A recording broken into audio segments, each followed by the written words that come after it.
누군가가 여러분이 되어야 될 줄 믿습니다. 아멘. 그 누군가가 내가 되어야 될 줄 믿습니다. 아멘. 이게 믿음이었습니다. 아멘. 오늘 말씀의 제목이 뭐냐면 따라할까요?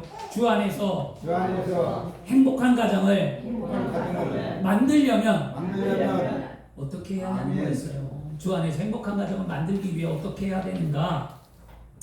한 고등학교에서요, 문학 선생님이 숙제를 냈어요. 어버이날 5월달에 고등학교에서 뭐 했냐면, 우리가 어버이날 하면 어머니에 대한 사랑이 더 많고 어머니에 대한 이야기들이 많은데, 이 문학 선생님은 아버지에 대해서 해오라고 했어요. 뜬금없이. 그러니까 저도 어렸을 때 보면 어버이날은 어머니에 대한 사랑이 더 많지 아버지에 대한 것은 가르치거나 그런 게 없었고요. 왜냐하면 또 우리나라의 아버지들이 자녀들에게 사랑을 주고 자녀들에게 관심을 갖는 것이 어머니보다 덜 가졌기 때문에 자녀들이 어머니에 대한 사랑이 훨씬 더 크다라고 얘기합니다. 이건 통계학적으로 나오는 거고요. 근데 이 문학 선생님이 아버지가 사랑스러운 이유 20가지를 써오라고 한 거예요. 아이들이 머리가 터지려고 합니다. 아버지랑 대화를 했어야지, 아버지랑 뭘 해봤어야 알지, 쓸 수가 없는 거예요 20가지를. 그런데 이 숙제가 상금도 걸렸고 하니까 아이들이 써왔어요. 근데 이 숙제를 쓰면서 놀라운 일이 있었다는 이야기가 있었다는 거였어요.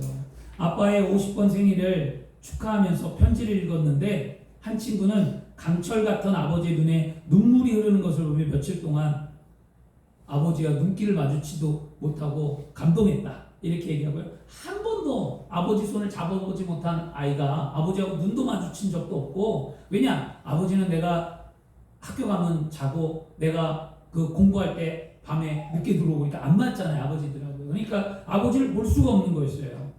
그러다 보니까 힘들었는데 아버지에게 이 20가지를 얘기하니까 아버지의 눈을 마주치고 손을 잡게 되고 그런 일이 있었다는 거였어요. 그래서 이 선생님이 이 아이들이 아버지에게 감사한 내용을 취합해갖고 발표를 한 적이 있습니다. 이 내용은 이래요. 이 세상에 빛을 보게 해주신 아버지 사랑스럽습니다. 아침마다 운동하시는 아버지 사랑스럽습니다. 엄마와 다정스러운 시간을 보내는 아버지가 사랑스럽습니다. 저를 믿어주는 아버지가 사랑스럽습니다. 저와 함께 운동 경기를 보며 열광하는 아버지 사랑스럽습니다. 가끔은 친절하셔서 사랑스럽습니다. 가끔은 화를 내주셔서 사랑스럽습니다. 가끔은 청소하셔서 사랑스럽습니다. 가끔은 해달라는 거 해주셔서 사랑스럽습니다. 가끔은 같이 놀아주셔서 사랑스럽습니다. 가끔은 제 편이 늘 되어주셔서 사랑스럽습니다. 힘들어도 내색하지 않고 즐거운 분위기를 조성하는 아버지 사랑스럽습니다. 제가 하는 일을 믿어주는 아버지 사랑스럽습니다. 용돈을 주시는 아버지 사랑스럽습니다. 아버지가 계시니까 그 자체가 사랑스럽습니다. 이 이야기를 쭉 보면서 나는 어떤 아버지인가, 그리고 나에게 아버지는 어떤 존재인가 라는 생각을 해보게 되는데요. 이거 다 저도 보면서 하나님 이렇게 못했어요, 자녀들에게. 그리고 이걸 읽으면서 내가 이렇게 아버지를 사랑하는가? 이런 생각도 해보게 됩니다. 근데 여러분, 주 안에 사랑하는 여러분, 은혜 받은 사람은 부모를 섬길 줄 알아야 합니다. 아멘. 그것이 그리스도인의 옳은 길이며 하나님께서 기뻐하시는 일이기 때문입니다. 하나님 우리에게 부모님을 섬길 수 있는 은혜를 주셨습니다. 우리가 예수 그리스도를 믿는 믿음이 진짜라면 우리 가정에서 우리를 가장 잘 아는 식구들이 우리의 믿음을 인정해 줘야 될 줄 믿습니다. 증명해내세요.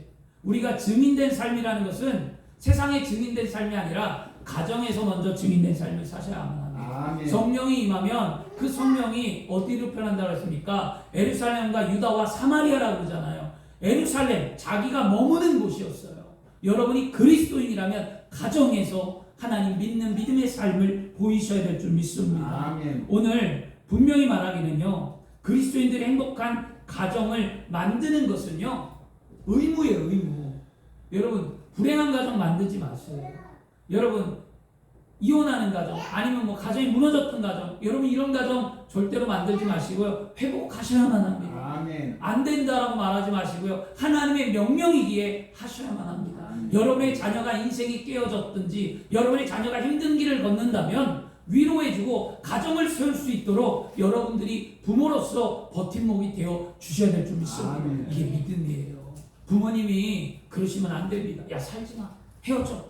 이거 정말 하나님 앞에 죄 짓는 거예요. 가정은, 여러분 자녀들의 가정은 부모가 깰 수가 없는 거예요. 하나님이 맺어진 가정과 깨겠습니까? 어떻게 하든 가정을 살리도록 우리는 해야만 합니다. 누구의 잘못을 따지기 전에 그 가정을 이루신 하나님이 그 안에 존재함을 알아야 될 줄 믿습니다. 아멘. 그래서 여러분 행복한 가정을 만들기 위해 무엇을 해야 되니까? 첫 번째는요. 에베소서 6장 1절에 자녀들아 주 안에서 너희 부모에게 순종하는 것이 옳으리라. 아멘. 자녀들이 부모에게 순종하는 것이 옳대요. 행복한 가정을 만들려면 첫째는 부모에게 순종하라는 거였습니다. 그리스도인들은 부모에게 순종해야만 합니다. 왜냐하면 하나님의 은혜를 알기 때문이죠. 또 그리스도인들은 하나님의 은혜를 깨닫고 그 말씀대로 살아가기 때문입니다. 아멘. 오늘 성경은 부모에게 순종하는 것이 뭐다? 옳다라고 얘기하잖아요. 우리가 순종해도 되고 안 해도 된다는 말이 아니라 하나님의 명령이기 때문에 옳은 길을 택해야 되는 거예요. 아멘. 옳대잖아요. 순종하는 것이 옳은 거면 우리 그리스도인들은 옳은 길을 가는 거예요. 아멘. 말씀대로 삶을 사셔야 될 줄 믿습니다. 아멘. 하나님의 은혜를 받았다는 것은 그리스도인들이 부모에게 불순종하라는 것이 아니었습니다. 때로는 부모님께 대들고 거역하면 한편으로는 하나님을 찬양하고 예배한대요. 부모 마음을 아프게 하는 거죠. 그리스도인들이 진정한 그리스도인들이라고 말할 수 없는 거고요. 본인들은 그리스도인들이라고 말할 수 있을지 모르지만 하나님은 그 예배를 받지 않습니다.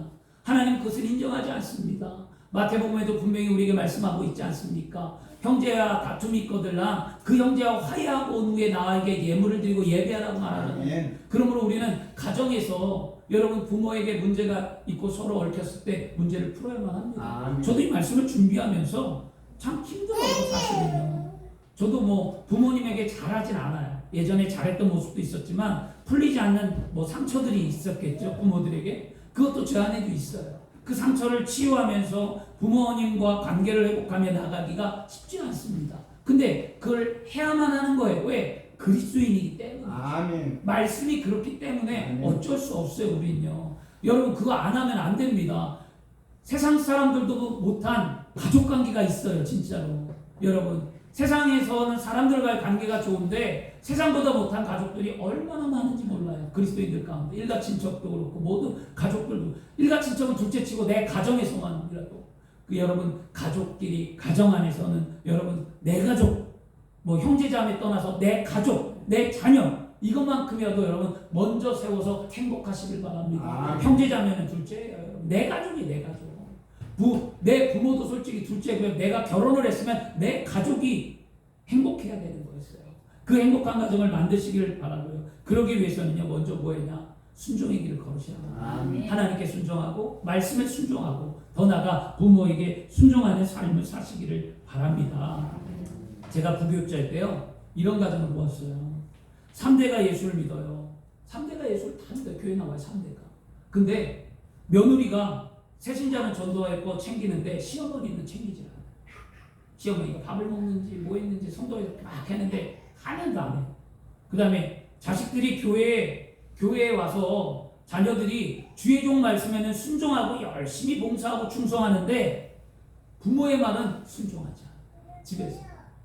이런 모습들을 보았습니다.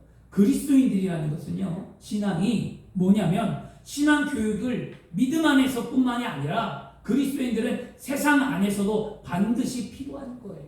세상에서도 장유소라는 말이 있고요. 세상에서도 우리나라는 효의 근본이 있는 나라고요. 우리나라는 노인을 공경하라고 얘기하잖아요. 아멘. 그렇다면 우리가 해야 될 게 무엇입니까? 우리는 공경의 삶을 살아야 될 줄 믿습니다. 아멘. 그리고 한 번은 한 집사님이었습니다.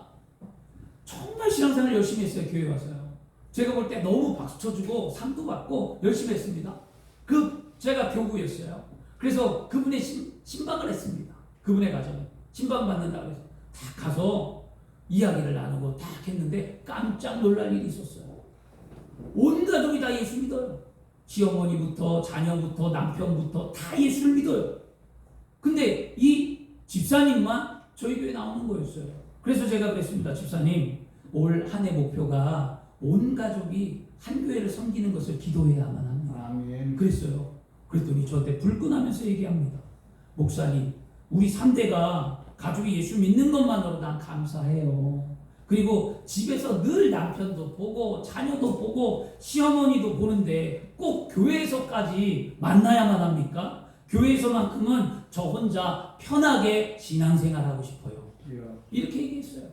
여러분, 사랑하는 여러분, 이 집사님의 말이 과연 여러분 옳은 말이라고 생각하십니까? 신앙은 내가 편하고자 믿는 것이 아닙니다. 신앙은 헌신이라는 것이 필요해요. 신앙은요. 십자가의 은혜가 무엇입니까? 오늘 성찬주의잖아요. 십자가의 헌신, 죽기까지 나를 사랑하신 예수 그리스도의 그 헌신의 그 사랑을 안다면 우리는 천국 갈 때까지 하나님이 나에게 주신 사명이라면 가정의 십자가, 남편의 십자가, 아내의 십자가, 자녀의 십자가 내가 져야 할 거라면 나는 져야만 합니다. 아멘. 이게 우리 그리스도인의 모습이었어요. 그것이 십자가의 사랑이고 그것이 우리가 걸어가야 할 믿음의 모습인 줄 믿습니다. 우리 오늘 분명히 알아야만 합니다. 부모를 돌보지 않는 것, 부모에게 순종하지 않는 것, 나 편하고자 가족을 등지는 신앙생활은 이것은 하나님께 불순종하는 일임은 우리는 반드시 알아야만 합니다. 그래서 하나님이 기뻐하시는 신앙생활이 아니라는 것을 깨닫고 말씀 앞에 회개하고 오늘 우리는 돌이켜야 될 줄 믿습니다. 우리가 하나님께 순종하듯 부모께 순종해야만 합니다. 하나님 은혜에 감사하듯 부모님의 은혜에 감사하며 삶을 살아야 될 줄 믿습니다. 자녀가 부모를 공경하는 것, 부모의 말에 순종하는 것은 그리스도인들의 의무라는 거예요. 여러분 자녀들에게 꼭 가르쳐 주시길 바랍니다. 순종이라는 게 뭐냐면요, 외적으로 나타나는 행동이 부모를 거역하지 않을 뿐만이 아니라 내적으로 부모를 존경하는 마음을 갖는 거예요. 겉으로는 순종하는데 마음으로는 부모에 대한 존경이 없다? 이것도 순종이 아니잖아요. 겉과 속이 하나가 돼야만 합니다. 우리 그리스도인들은 겉과 속이 하나가 돼야만 합니다. 겉으로는 무늬가 그리스도인이라고 해서 진짜가 아니죠. 마음과 겉이 하나가 되는 우리 그런 복된 그리스도인이 되어야 될 줄 믿습니다. 그리스도인으로서 행복한 가정은 행복한 가정의 축복은요, 부모의 순종함으로 이루어진다는 사실을 안다면 이제 우리도 순종의 그 길을 걸어가기를 축원합니다. 그러면 둘째는 뭐냐? 순종과 더불어 한 이야기가 있어요. 오늘 이 에베소서는요, 이 에베소서는 바울이 에베소 교인들에게 의무를 당부한 거예요. 무슨 의무냐면 에베소 교인들이 그리스도인다운 삶을 살지 않고 있었어요. 가정의 문제, 자녀의 문제, 윤리적인 문제, 삶의 문제가 교회인데 성도인데 아름답지 못하니까 그 사도 바울이 에베소 교회에 편지하면서 부부는 이렇게 살고 하나님은 이렇게 섬기고 자녀는 이런 삶을 살고 그리스도인들이 이런 삶을 살라라고 말씀해주고 있는 게 에베소였어요. 5장에는 부부의 관계를 말해주었는데요. 6장의 첫 때는 뭐냐? 부모와 자녀의 관계를 말해주고 있었어요. 그 당시에도 그 사람들이 그리스도인들이 부모와 자녀의 관계가 다르지 않았던 것 같아요. 그래서 사도 바울은 부모가 할 의무와 자녀가 감당해야 될 의무를 오늘 말씀해주고 있는 거였습니다. 그 중에 뭐라냐면 두 번째는 부모를 아버지와 어머니를 순종과 더불어 공경하라. 그런 말하며 이것이 약속 있는 첫 계명이니 이로써 내가 잘되고 땅에서 장수하리라. 이 말씀을 하셨거든요. 이 말씀을 했는데요. 주 안에서 사랑하는 여러분, 우리 그리스도인들은요, 노인들을 공경하며 삶을 살아야 될 줄 믿습니다. 어떤 사회는요, 이래요. 어떤 사회는 노인을 공경하는 것이 그 나라의 관습으로 자리를 잡았어요. 어린아이 때 다 노인을 공경합니다. 또 어떤 사회는 노인의 지혜를 높이 사고 그들의 권위를 존중하며 그들의 편안함과 행복에 주의를 기울이는 사회적인 나라들이 있습니다. 우리는 이런 나라를 만들어야만 합니다. 이것이 성경적인 거였어요. 여러분, 그런데 요즘 안타깝게도 부모의 권위가 땅에 떨어진 시대를 살고 있고 또 노인을 공경하지 않는 시대를 살아가고 있습니다. 또한 아버지가 권위가 없고 부모를 공경하는 자녀를 이 시대에 찾아보기가 참 드문 시대를 살아가고 있어요. 많은 일들이 있잖아요. 뉴스에, 사건에, 또 가정에. 참 안타깝죠. 근데 오늘 말씀 듣는 저와 여러분은 분명히 알아야 합니다. 성경 말씀은 부모를 공경해야 복을 받는다라고 말씀합니다. 공경이란 말은 단순히 부모를 위한 것이 의미하지 않아요. 공경이 뭐냐면요, 공경은 자신이 부족한 것을 인정하며 거역할 수 없는 엄청난 권위를 가진 부모님을 인정한다는 거예요. 이게 공경의 의미를 갖고 있어요. 공경은 영어 성경의 공경을 한국어로 어떻게 풀이했냐면 부모님을 명예롭게 여기며 영광스럽게 생각한다라고 번역해 놓았습니다. 부모를 공경하는 사람은 부모 말에 순종할 수밖에 없는 거예요. 순종이 있어야 공경하는 것이 아니라 공경해야 순종하는 거예요. 그러면 바울이 에베소 교회에 인용한 말씀이 어디 있는 말씀이냐? 바로 구약에 모세가 시내산에 올라가서 하나님께 십계명을 받은 말씀 가운데 하나였습니다. 근데 여러분 이 십계명이 자세히 보셔야 됩니다. 십계명이 놀라운 게 있어요. 1계명부터 4계명까지는 하나님에 대한 계명이에요. 하나님에 대한 말씀 가운데 하나님을 잘 섬기라는 거고요. 그 다음에 5계명부터 나머지 10계명은 인간을 향한 계명이었어요. 그런데 인간을 향한 계명 가운데 가장 큰 계명이 무엇이냐면 내 부모를 공경하라는 거예요. 이게 출애굽기 20장 12절이었습니다. 내 부모를 공경하라. 그리하면 내 하나님 야훼가 내게 준 땅에서 내 생명이 길리라. 이렇게 말씀하는데요. 이 10계명 가운데 또 여러분 자세히 보면서 하나 찾아볼 것이 있습니다. 오늘 가서 읽어보세요. 10계명을. 모든 계명이 1계명부터 10계명까지 5계명을 빼고 1계명부터 10계명까지 9개잖아요. 그 9개는 전부 다 뭐냐면 다 뭐라고 말하냐면 하지 말라예요. 하지 말라. 그런데 5계명만이 내 부모를 공경하라. 그리하면 내 하나님 야훼가 내게 준 땅에서 내게 생명이 길라. 뭐냐? 5계명만이 축복해 주었어요. 10계명 가운데 5계명이 축복이었어요. 나머지는 하지 말라. 단 하나 5계명이 축복이었습니다. 그러면 우리가 복을 받기를 원하고 다 복을 좋아하는데 축복받기를 원하면 부모를 섬겨야만 합니다. 부모를 섬겨야 복을 받는 거였어요. 그러므로 부모를 공경할 때 부모를 잘 섬기는 것은 우리는 씨앗을 심는 거였어요. 그런 자가 여러분 힘들 때 어려울 때 하나님 앞에 내가 병들었을 때 사업이 망했을 때 내가 심령이 무너졌을 때 어려울 때 주님 나 도와달라고 말할 때 하나님의 도움의 손길이 임하는 줄 믿습니다. 왜냐? 내가 부모를 잘 섬겨놓았기 때문이죠. 그렇죠? 그 약속의 말씀드렸고요. 그리고 한번 생각해 보아야 합니다. 뭘 생각하냐면 우리가 하고 있는 일이 저리 꼬여갖고 잘 안 될 때, 내가 너무너무 힘들 때, 살고자 하는데 답답할 때, 그때 내가 부모에게 순종하지 않은 내 모습이 있지 않았는가, 내가 부모에게 함부로 하지 않았는가를 생각해야만 합니다. 그리고 하나님께 아무리 기도해도 응답이 없을 때, 고통이 다가올 때, 그때도 부모에게 불효한 것이 있지는 않는가 생각하고 여러분 회개하셔야 돼요. 여러분 부모님이 살아생전 지금 계신 분도 계시고 일찍 소천하고 돌아가신 분도 계시고 여러분 지금 연세가 70대 80대 됐으니까 부모님이 안 계실 거 아니에요. 그러면 지금 어떻게 해야 하냐고요. 내 부모가 없는데 그럼 물을 거 아니에요. 저한테 목사님 부모가 없는데 나는 어떻게 순종하고 은저가 사냐고 할 거 아니겠습니까? 그렇다면 여러분이 인생이 지금 힘들면 부모에게 잘못했던 것, 이미 부모는 내 살아생전에 안 계신다 할지라도 지금 우리는 회개해야만 합니다. 내가 조금 일찍 예수를 알았다면, 내가 조금 일찍 믿음의 삶을 살았더라면, 내가 조금만 더 말씀 앞에 바로 섰더라면 내 부모를 위해 나는 말씀 가운데 순종하며 삶을 살았을 텐데. 그러나 지금은 떠나고 안 계시니까 그 안타까움으로 회개하고 기도하며 나의 자녀만큼은 부모를 섬겨서 복을 받게 해달라고 기도하셔야 되지 않을까. 이게 부모로서 여러분들이 감당해야 될 의무인 줄 믿습니다. 그렇죠? 그러면 여러분 부모님이 내게 이것이 하나님 마땅의 도리라고 말하는데 왜 그러냐, 명령이었어요.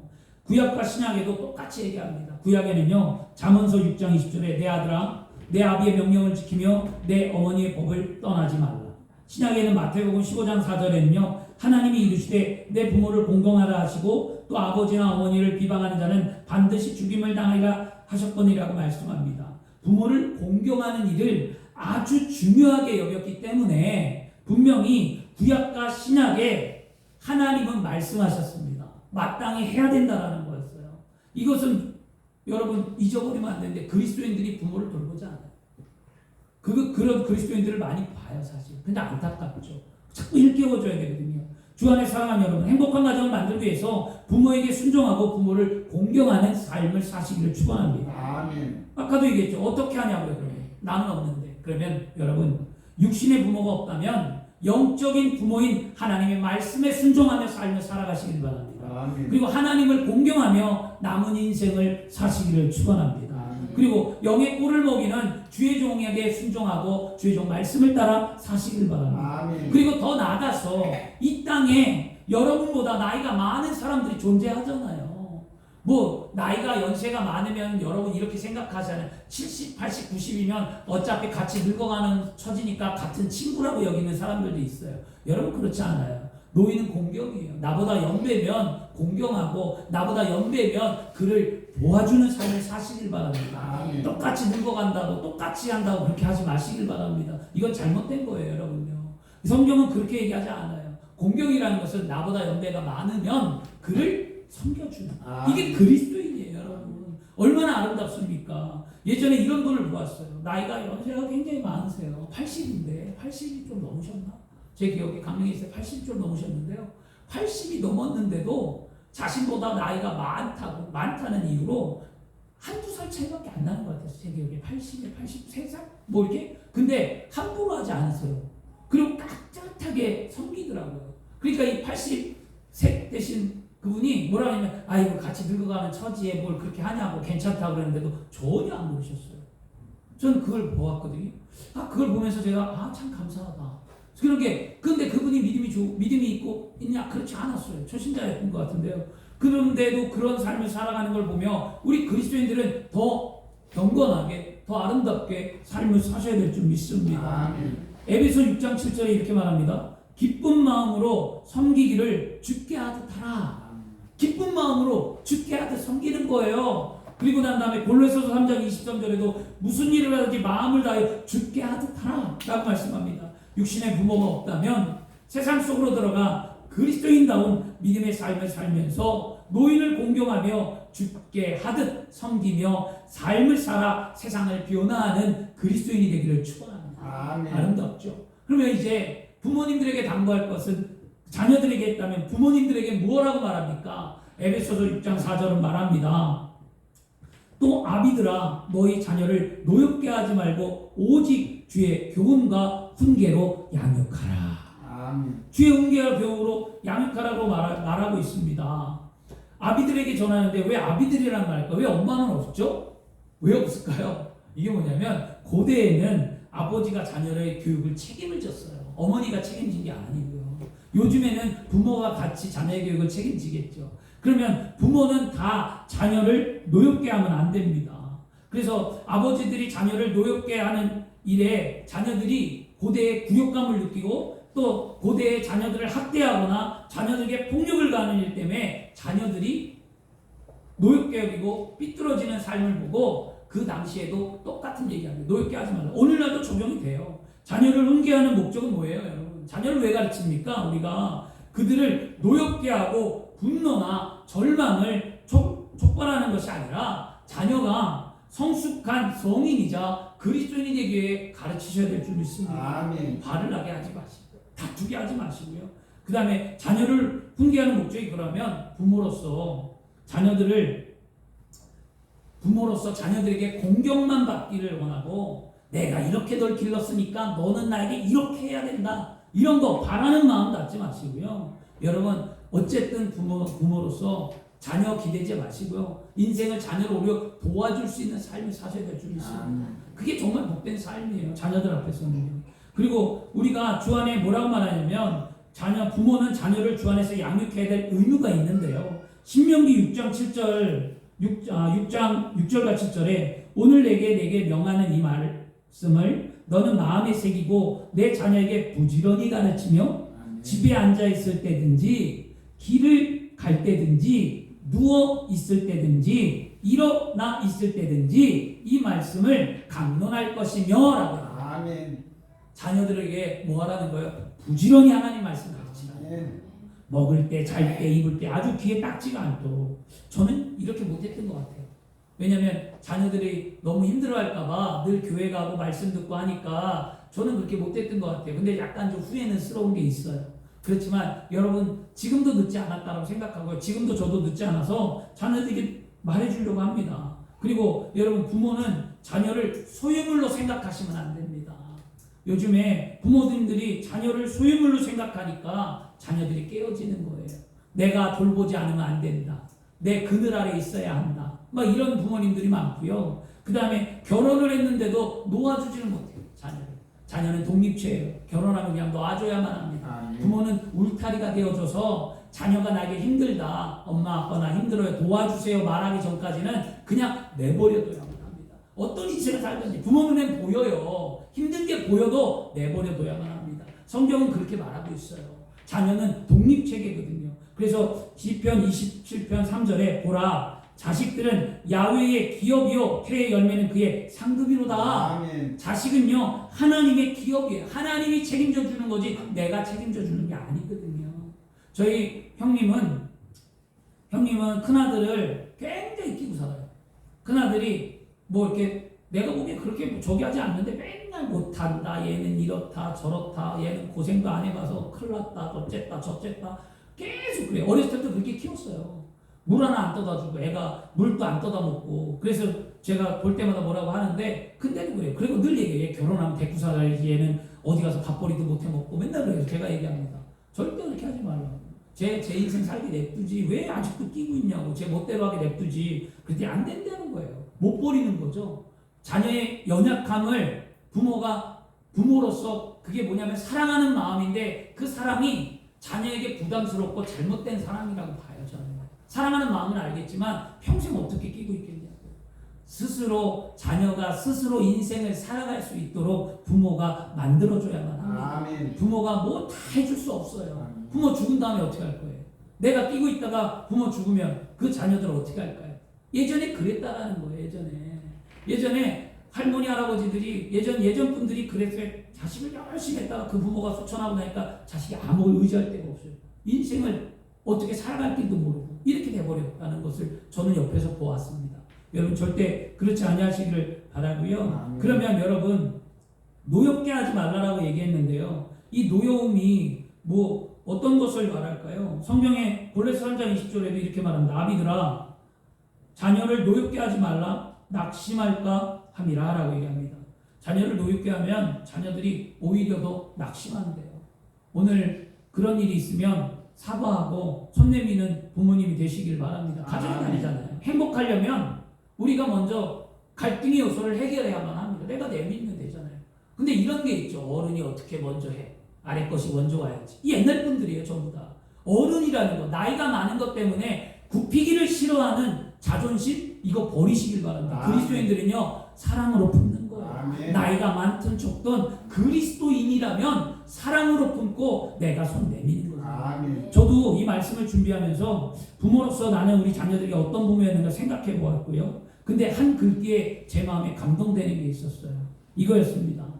자녀들도 인격을 가지고 있기 때문에 폭력을 가하면 당장은 굴복하지만 속으로는 무서운 분노를 품게 됩니다. 그러므로 자녀들을 무조건 권위로 억압하는 것은 좋지 않습니다.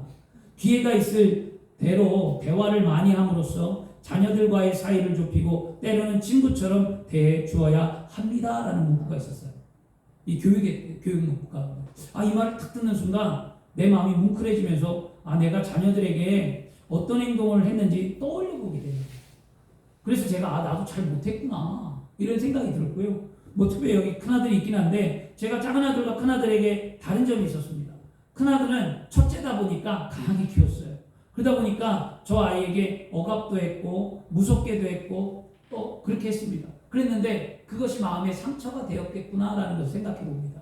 여러분 부모는 억압하고 강요하는 것이 아니라 부모는 그 자녀가 부모를 인정할 수 있도록 만들어줘야 돼요. 아멘. 이게 그리스도인이에요. 근데 우리는 권위가 있고 이게 있으니까 자칫 무너지면 마음이 아프죠. 부모들이 막 대들고 막 싸우고 그러면 환장하겠죠. 저도 그런 걸 겪었으니까. 그런데 그것을 다 내려놓고 자녀 인생이 아름답게 행복하게 살도록 만들려면 부모는 자녀를 노엽게 하면 안 됩니다. 아멘. 그렇죠?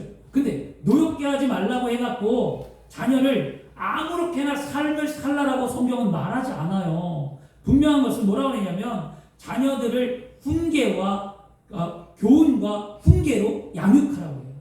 그냥 노엽게 하지 말되 교훈과 훈계인데, 그러면 교훈이 뭐냐는 거예요. 교훈은요 행동에 대한 훈련이에요. 행동에 대한 훈련. 그 다음에 훈계는 말씀의 가르침이에요. 그래서 다시 말해서 이 말은 뭐냐, 부모가 자녀의 모범이 되라는 거였어요. 아멘. 부모가 믿음으로 하나님 말씀에 순종하며 말씀으로 훈련된 모습을 보여서 자녀를 그렇게 가르치라는 게 성경의 가르침이었어요. 여러분, 우리 생각해 보시길 바랍니다. 자녀를 교육할 때 그리스도인의 권위로서 하나님의 말씀으로 교육하고 있는지, 신앙적으로 교육하면서 하나님을 알게 하고 하나님에 대한 의무를 다할 수 있도록 가르치고 있는지를 오늘 우리는 점검해 봐야만 합니다. 하나님을 양육하기 전에 그리스도인의 부모로서 가슴에 손을 얹고 한번 생각해 보세요. 내가 그리스도인의 부모라면 자녀에게 성경을 읽게 했는가?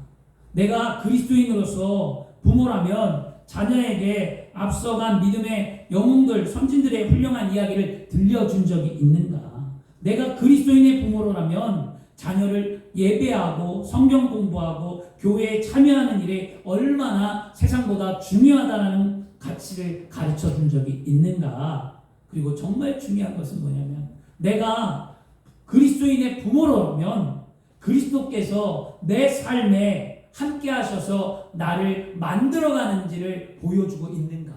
여러분들이 모델이 되어야만 합니다.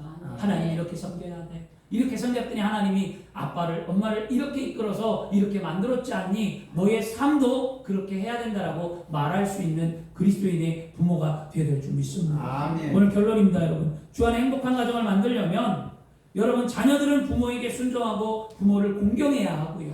그리고 여러분, 부모는 자녀를 노엽게 하지 말고 교훈과 훈계로 양육해야만 합니다. 아멘. 그리스도인들이 가정은 세상의 가정과 다르게 말씀대로 삶을 살아가야만 합니다.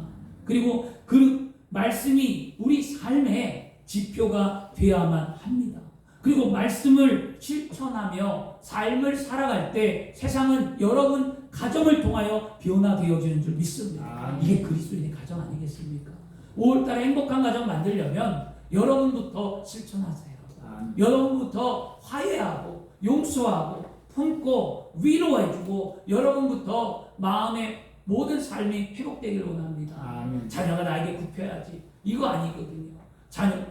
자녀가 부모에게 먼저 굽힐 수도 있고요. 부모가 먼저 자녀에게 용서를 구할 수도 있고요. 그러면서 중요한 건 뭐냐면요, 그리스도인의 가정이라는 게 중요한 거예요.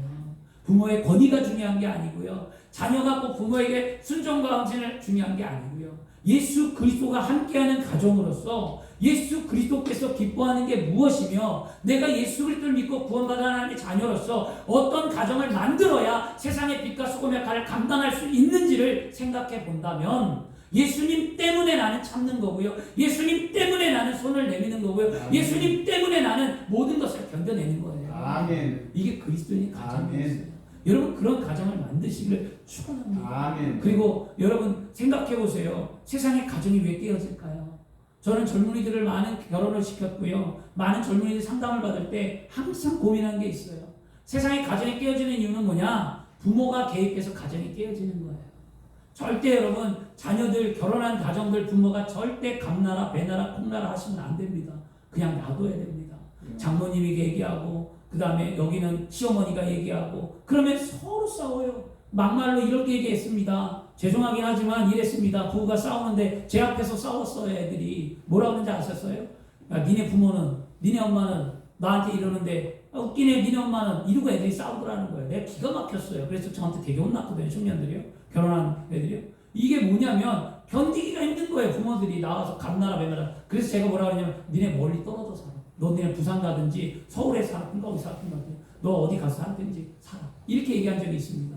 여러분, 부모는 자녀를 위해 기도해 주시고요. 자녀는 부모의 말씀에 순종하고 귀담아 듣고 헌신하는 삶을 여러분 사셔야 될 줄 믿습니다. 아무리 내가 힘들어도 부모님이 나에게 어렵게 하더라도 자녀는 부모를 순종해야 돼요. 아멘. 부모를 위해 기도해야만. 아멘. 여기 뭐 청년들도 있고 여러분 나이 드신 어르신들도 계시고 있지만 잘 생각하셔서 말씀대로 사는 게 무엇인가를 깨닫고 우리는 그리스도인입니다. 제 말이 아니에요. 이건 여러분 성경 말씀이었어요. 아멘. 그리스도인이에요. 그리스도인. 아멘. 이걸 잊어버리지 마세요. 그러면서 마음에 찔린 게 있으면 오늘 회개하시고, 그리고 아멘으로 받았으면 오늘 이 예배가 끝난 후에 가정으로 돌아가덜랑 실천하는 삶을 살기를 그리스도인으로 축원합니다. 아멘. 기도하겠습니다. 좋으신 아버지 하나님 감사합니다. 오늘 하나님께서 우리 사랑하는 성도들을 한자리에 불러주셔서 올해 가정의 날에 말씀 가운데 승리할 수 있도록 인도하심을 감사합니다.